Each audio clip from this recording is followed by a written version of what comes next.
Hi, I'm Janie, and I wanted to talk to you a little bit about setting your tensions on a long arm machine. I have some tips that I use for myself, and I thought they might be helpful for you.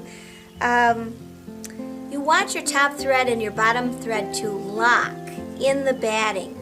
And if you're using two colors of thread, you don't want the bottom one to pop to the top, and you don't want the top one to pop to the back. You just want to get them nice and even.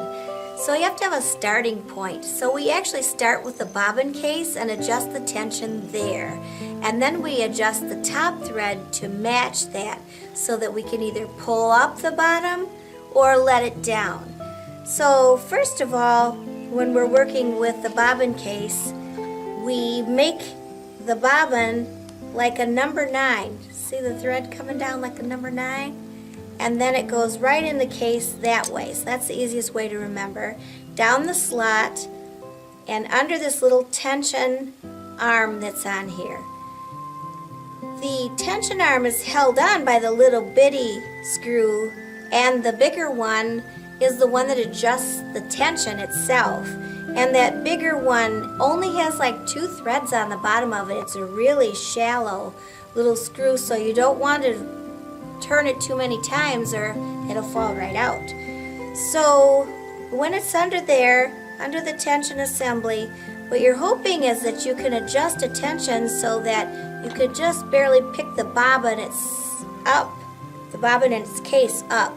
And I usually have my bobbin pretty full when I do this testing, and you can see this one is just falling.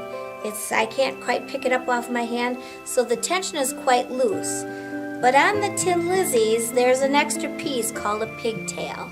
You can see it right there. And you can add that, and then you'll have the tension that you need in order to suspend that just off your hand a little bit. And that's about where you want to start. If you have a tight tension set on this tension arm here and you can barely pick it up with that, you can leave it and then not use the pigtail. But I like the pigtail for extra control. Now the other thing that I normally do is I do not change my bobbin threads very often. I stick with a common weight and size. I like 30 Tex. I use a permacore thread in the bottom, and I have all kinds of colors.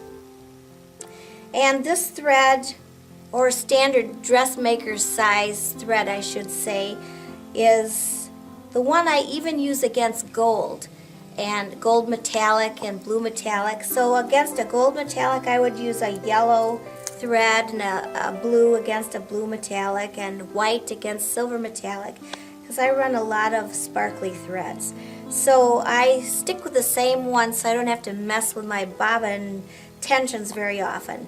And then after you get this put in the machine, you will sew a little figure 8.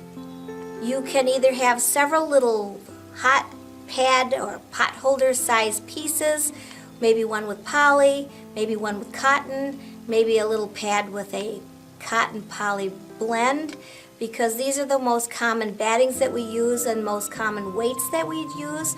So you can either sew on the edge of your border if you have a little extra, and you're probably going to trim a little to square your piece when it comes off the machine, or you can sew on one of these pot holder size to test it. But once you sew a little figure 8, you've actually sewn every single direction, and you can turn it over and look at the bottom, and you can adjust your tensions a little tighter or a little looser to pull that bobbin thread up or let it down.